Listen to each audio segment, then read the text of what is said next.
Ladies and gentlemen, thank you for tuning in to this week's edition of Stop, Look, and Listen. I'm your host, LeTroy Gardner. This week, we have a special guest. We have the founder of MRM Education, education consultant, tutoring expert, college admission specialist. We have Matt McGee on the show. How you doing, Matt? I'm good. Thanks for having me, Troy. I'm excited to be here. All right, good. We had a little bit of difficulties getting this show on the road, but we're here. Matt was a total trooper here. Last minute, just throwing on a shirt, getting the lights on, and the show is on the road. So, just give us a little background into the life and times of Matt McGee and like what drew you to education for one, but then the unconventional path of tutoring. Yeah, for sure. So I was never really drawn to education. I went to college. I was an English major. I could not do math to save my life. So I knew I wanted to get into like writing and creative stuff. Um, and I graduated. And after that, I wound up falling backwards kind of into a program where I was working with students who were English as a second language. And so I was taking these kids from other countries and I was spending time with them. I was bringing them around to various cultural things around the US. We would go to restaurants, we would go to the movies, we would go to arcades. We would just go do things that would put them in situations where they had to speak English to people and they had to speak English to me. And it was like a full on cultural language immersion program. Mm-hmm. And that went really well and was really exciting. It's really cool to work with someone for like a period of a few months and see them go from not knowing any English at all to being like, oh, like I get this now. Like I can get around, Right. like they still got the accent and they're not perfect, but they're like, I can do this. And so that was a really fulfilling thing for me to experience.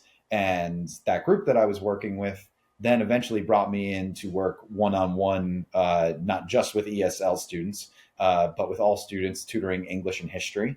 And then from there, one of my clients was applying to MIT, and he was like, "Hey, can you help me get in?"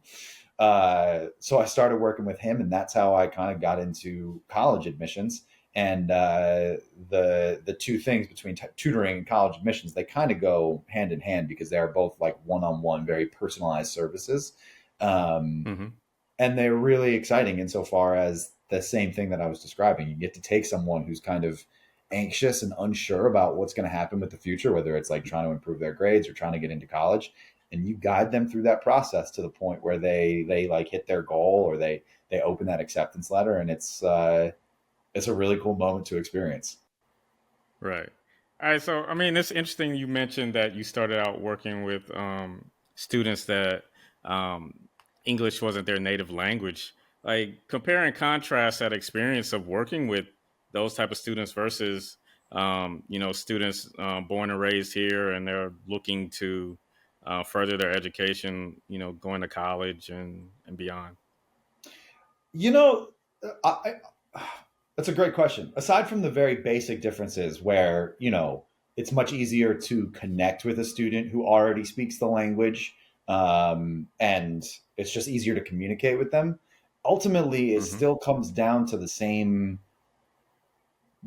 process, which is I'm gonna do whatever I can to create a relationship here, to connect with you as a human, to to build a relationship first and then kind of approach the subject material, right? Because I Mm-hmm. could sit here and like talk history at you for days, but if you don't really care about me and I don't really care about you, then I'm not going to know the ways in which it's interesting to you. I'm not going to be able to find uh, hooks in your life, interests in your life, passions in your life that are going to connect back to the material. And so, when you're teaching a student, let's say, using the example of history, you want to find the things that they're interested in, right? So, what are the things that relate to them? And when you're working with the kids who were coming over here and they were they were English language immersion, it was the same thing. If I took them somewhere where they didn't want to go, I just said, well, we're going to go to a museum today. right? They might sit there and they would like, pick their fingernails and like that would be that. But, I remember one time there was a horse race track near where these students were located. So I said, you know what? Let's go a horse racing track.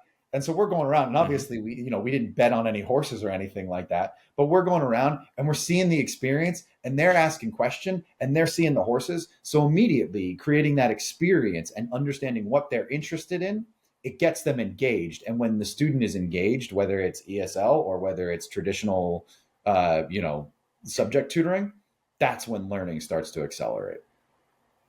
Uh-huh. Do you prefer the one-on-one versus having like a group setting? 100%, 1,000%. Uh, I think one of the reasons why I never wound up going to the classroom was because you don't really have that opportunity for one on one. Mm-hmm. When you're dealing one on one with somebody, I mean, it goes back to what I was just saying. You're really able to get into what they care about, it, what they're interested in, what they kind of like grab onto, and what's going to get them excited. Uh, you know, to me, there's nothing more disheartening. And you're talking to a group of 20 people, and one kid is in the back room staring off into the corner, and you're like, man, that kid is so bored. That kid is so disengaged. And I think for me, I remember being that kid, like I was that 8-year old. Like, I don't know what this guy is talking about, and I just don't care what this guy is talking about. And I remember having interactions with certain teachers who were able to kind of draw you in. They were able to engage you, and you were like, oh yeah, this is exciting. And then that guy became more than just a teacher. He became like a mentor, somebody who you really liked, right? You'd run into him in the supermarket, you'd be like, hey, what's up? And I think that's the kind of connection you can create with one-on-one that you don't really always get, or you very rarely get when you have the big one on 20 or one on 30. Uh-huh. Yeah, I would say, especially for me, there were certain teachers and subjects that I felt like I was an ace. But then there were other classes, particularly science, that it didn't matter who was a teacher, or how much studying, or how much effort I put into it. I was never my strongest.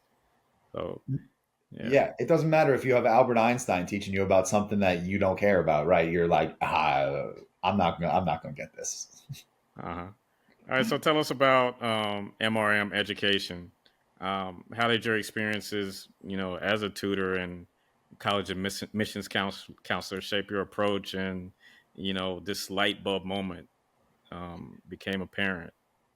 Yeah, of course. So I think the big thing for me is that working as a college counselor, and actually even as a tutor, you see the tremendous expectations that kids face uh, with wanting to get into top schools and what it requires to get into a top school. Where you're looking at, if you want to get into some of the best schools in the country, you're looking at not just having amazing grades, you're looking at not just having amazing test scores, you're looking at having a rigorous extracurricular activity schedule, you're looking at volunteer work, you're looking at some of these kids are going out here and founding nonprofits. They're founding businesses, and in many cases, kids who do have these things on their resume are still not getting into these schools.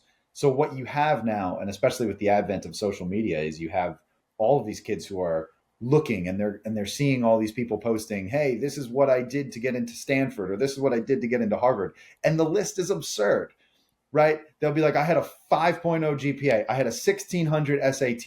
I founded 2 businesses. I founded a nonprofit that feeds, a million starving kids all over the world. And you're going, all of that's great. And I'm glad that you were able to accomplish that. But how are we supposed to translate that to the everyday average kid who now feels like if they don't do those things, that they don't deserve to be able to kind of make it to the next level, or that they're not good enough? And so Mm-hmm. when I started MRM, my goal was to be able to kind of create this space where students could excel academically and they could have expectations to be the best, to be perfect, but that they would be able to do it in a way that the expectations weren't weighing them down. We're in a place now where 70% of kids under 18 have at some point have had some sort of mental health issue, right? And this is a very new thing. This is the advent of social media. This is a pandemic, and for me, founding MRM was a way to say we can do both of these things. We can have high, lofty academic goals. We can strive for excellence, but we can also do it in a way that is healthy. We can do it in a way that supports mental health, and we can do it in a way that builds long-term success and long-term confidence. Mm-hmm. All right. So talk about the services you provide with MRM. Yeah, for sure. So, on the tutoring side of things, we basically do we approach tutoring from, like I said, a very like mental health mentor type approach. So when we're working with a student, we want to understand, so why are you looking for tutoring? Are you struggling in a subject? Are you looking to try and get ahead in a subject? Are you looking to say, I have a really, really difficult class coming up and I know it's going to be tough and I want to make sure that I'm ahead of the curve with that. I have somebody else kind of giving me that supplemental help. But Mm-hmm. we also kind of want it to be that everybody we work with is is being set up to have kind of a mentor, somebody who understands what they're going through. So a big piece of our puzzle is hiring younger, charismatic people who can kind of connect with the teen who's going through that. Um, on the college counseling side, the services wind up getting a lot broader. Traditionally, you would say, hey, we're going to help you kind of like build your life through high school. We're going to help you figure out what competitions you should get into. We're going to figure out what internships, extracurriculars, what courses you should take. Do you need test prep, all that. But we also get into other situations where it's a very anxious and stressful time for a lot of families, right? And not just the student. It is the most stressful for the student, but a lot of times mom and dad are really stressed and anxious as well, right? They're dealing with, okay, I'm sending my kid off to live by themselves for the first time. And then also you're dealing with, I want them to get into the best school possible. I don't know how to do this. I don't necessarily know what's the best thing to write in here. I don't know what the best activity is here. So a lot of what we do is relationship management and anxiety management for parents who feel like they have no idea how to navigate this process. I was having a conversation the other day with a parent about how their son, the son was applying to all these kind of like um, high elite schools. He had a lot on his plate, and he went out. This is a 17-year-old, mind you, and he went out and he adopted a dog. And so a mom calls me and she's crying and she's like, he's adopted this dog and I just don't feel like he's ready to do all his commitments and I don't know how to tell him because I love the dog and how to do this. And so I had to have that conversation with her of like, this is how we're going to manage this. This is how you have this conversation with him because it's a high stakes time for a lot of people. And so that type of stuff is affecting them. But I guess long story long, on the college counseling side, we can wind up having a very kind of enmeshed process with the family where we're working through not only the basics of college applications, but we're working through that anxiety and that very like interpersonal relationship that's going on during a really high stress time. Mm-hmm. Dr. Todd McClain provides periodontal and dental implant services in 2 convenient locations. They offer over a decade of experience treating patients, and appointments can even be scheduled in the evenings, weekends, or early mornings. Give them a call in Chapel Hill at 919-537-9774 or in Durham at 919-484-8338 or visit them online at gumsandimplants.org.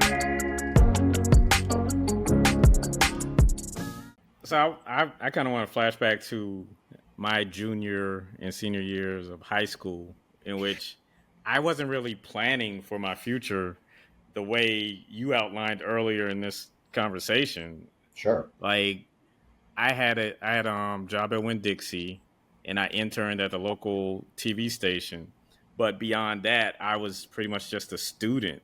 But from Sure. what you're saying, like these kids today, they're growing up faster than ever before, where you have those that have businesses and they're social media influencers, and they're taking college classes while in high school. um, some of them are the breadwinners of their household. So, so like, yeah, the mental health element that you mentioned, I think is something that um, I feel like we have to really pay more attention to. Is, are we putting too much on our kids too soon?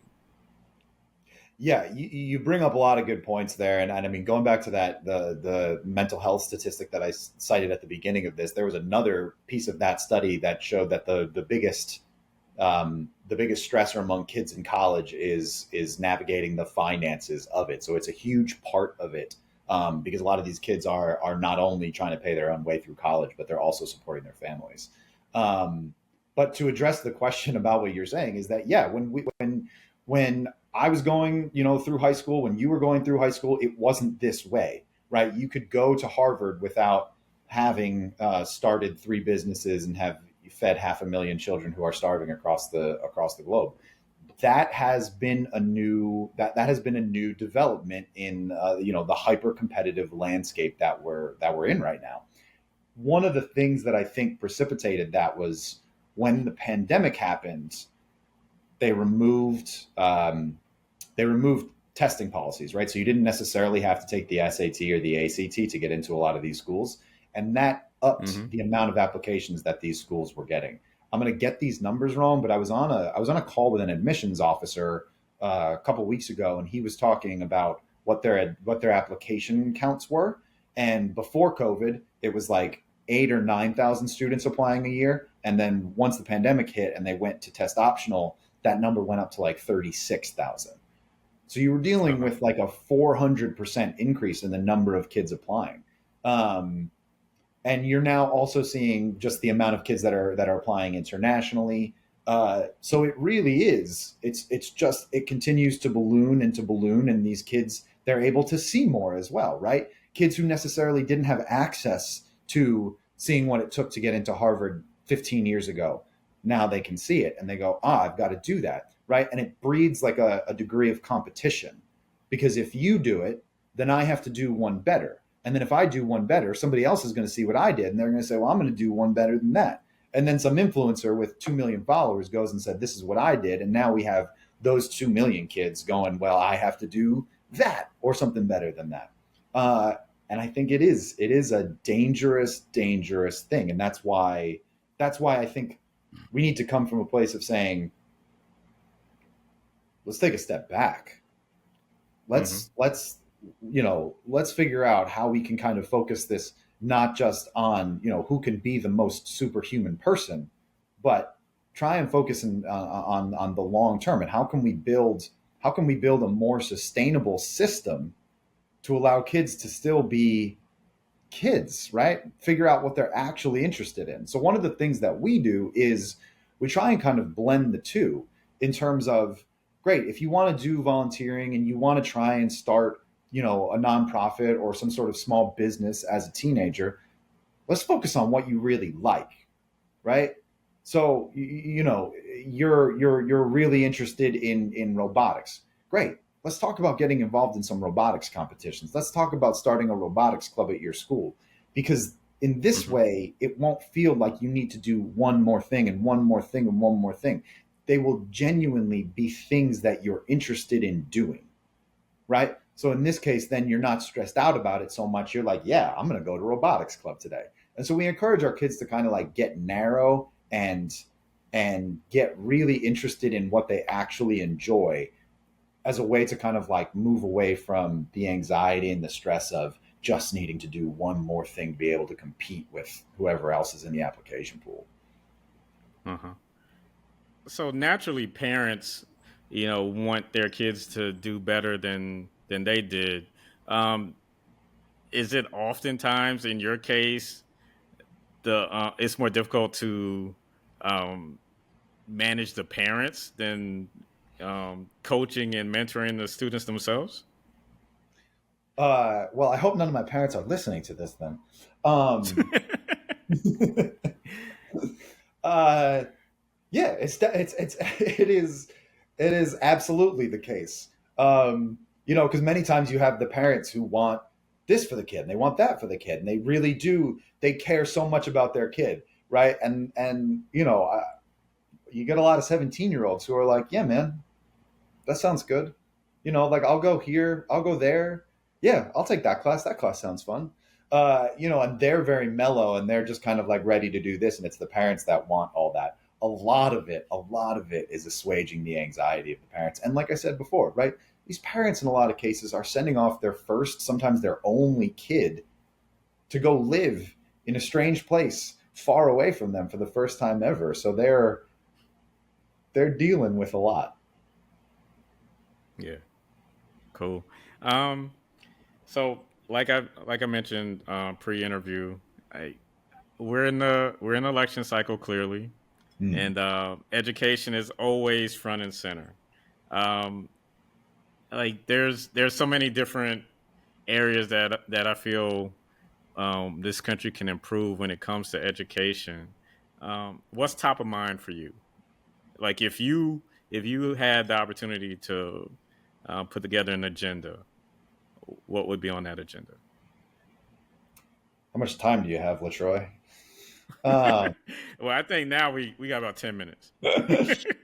um, I think that there needs to be an overhaul in the way that we invest in education. Right now, there is a push to privatize as much as possible, which I think has its benefits. But I think the only reason that privatization has its benefits is because we don't invest on the public side. So you don't invest on the public side, the product becomes really weak. Then obviously, if you give it the resources on the private side, it's going to be a much better product. Um, but I don't think I need to explain to anybody that when you kind of like increase the privatization, now you're increasing the cost, you're decreasing accessibility, and that doesn't serve everybody either, right? One of the things that really kind of helped push the United States to being the forefront economically, the forefront of research and technologically throughout the 19th century was the fact that we essentially enacted truancy laws to keep kids from staying to work home on their farm, and they had to complete their education. And what do you know? All of a sudden you have this thought boom. All of a sudden you have this golden age of American industry and whatnot. And we've gotten away from that to the point where we now no longer invest in education. When I have conversations with administrators, um, that conversation often revolves around what is the highest number of, or what is the lowest dollar amount that we can spend to get the highest amount of service, if you will, right? And so what they wind up doing is they wind up just kind of like watering down their services to help as many students as possible, as opposed to really kind of like narrowing their focus and saying, these are the students who need the most help. These are the students who are most likely to use these resources. And how do we best make sure that we're getting the highest return on our investment rather than just the highest amount of service, if that makes sense. Mm-hmm. And so I think it comes down to the very simple thing is that we just need to invest in education in the same way we invest in military, in the same way we have infrastructure investment, and we have laws that prevent microchips from China coming over here to keep American semiconductors competitive. We need to invest in education in the same way. And I think if I had free reign over it, that's what I would do. I would start investing in public education tenfold. Mm-hmm. Good answer. Um, what do you find most rewarding, and what drives you to continue in this field? I think I do really enjoy when my clients, parents, whatever it is, have that degree of anxiety, right? They call me and at the beginning conversation, they're crying. And at the end of the conversation, they're going, okay, yeah, this feels manageable. Um, but I think it's kind of like I said at the beginning of the talk, which is I get to see students go from, I don't know how I'm going to do this. I'm overwhelmed. I'm stressed. I'm anxious. And I'll be with them for a couple of months, in some cases, a couple of years. And at the end of my time with them, There is this moment of elation. There is this moment where you get to see them take a deep breath and they're like, huh, I did it. I got in, I met the grades, I'm where I want to be. And seeing someone through that entire journey from beginning to end, looking back on it and going like, I helped them do that, that is incredibly rewarding. And that's what keeps you going day in, day out when things get hard. Right. Cool. Um, what's something about you that people will find most surprising? Oh, that's a great question. I think sometimes people find me a little bit more relatable than they expect. I'll work with students who they think like I'm going to be some like scary, serious guy. And the first thing I Mm-hmm. always tell my students is like, you're responsible to your parents, you're responsible to your teachers, you have deadlines you got to hit with them. But like, that's not me. I am not here to hold you responsible. I'm not here to discipline you. I am here only to help you with where you're at. Right. So like, if you didn't do the work you needed to do last week, then that's fine. We're gonna work on whatever you do have. And I think a lot of students come to me and think like, I think you're gonna be like a scary, stern teacher type fella. And then you show up and you're Uh-huh. like kind of goofing around and you're making jokes and like having a good time. And I think that that's probably the one thing that I would say is I had a student one time tell me like, I thought you were going to be really scary, but you're actually much more fun than I expected. Right. All right. So, like, out of curiosity, so how much collaboration do you do with school administrators and like board of education or other educational leaders? Yeah, for sure. So we do more collaboration with like lower down on the totem pole, if you will. So we're collaborating with Mm-hmm. teachers, learning specialists, guidance counselors. We do work with schools at a larger level to implement tutoring services, and we do have pro bono college counseling services where we will kind of implement in lower income schools. Um, but Mm-hmm. generally, yeah, we're working more with learning specialists, guidance counselors, and teachers because you know we have a lot of contact with the students, right? We're working one on one with them. And the teachers are the ones who have the contact with them in the classroom. So you get a lot of situations where like the tutors and the teachers are kind of working in like two different ways, right? So they're kind of like pushing against each other. And we want to make sure that we are serving them, right? We don't want to kind of like undo the work that they're doing. We don't want to kind of push against them and say, hey, we're going to actually like, teach in this other direction. We want to work in conjunction with each other. So we coordinate with them. And then when it comes to like learning specialists and guidance counselors, these tend to be the people who know what's going on with a student. A lot of times a student's coming in for tutoring. And one of the big things that I think we focus on is the why behind that. I think it's not uncommon to say, hey, we got a kid struggling in math. Let's get him a math expert. But for us, it's a big question of why, right? Are you struggling in math because now all of a sudden it's algebra, so it's not basic arithmetic, and that's throwing you off? Is it because you have dysgraphia or dyscalculia? Is it because of an environmental issue? Is it a learning style issue? Is it just you're not jiving with the teacher? And so it's important for us to coordinate with the guidance counselors and the learning specialists to understand what's going on because I can put you with a great math teacher or a math expert, but if we don't know why you're struggling in math, the best math teacher in the world isn't going to be able to help you. Um, so we do a lot of coordination, but it tends to be at the kind of like quote unquote lower levels, if you will. Okay. All right.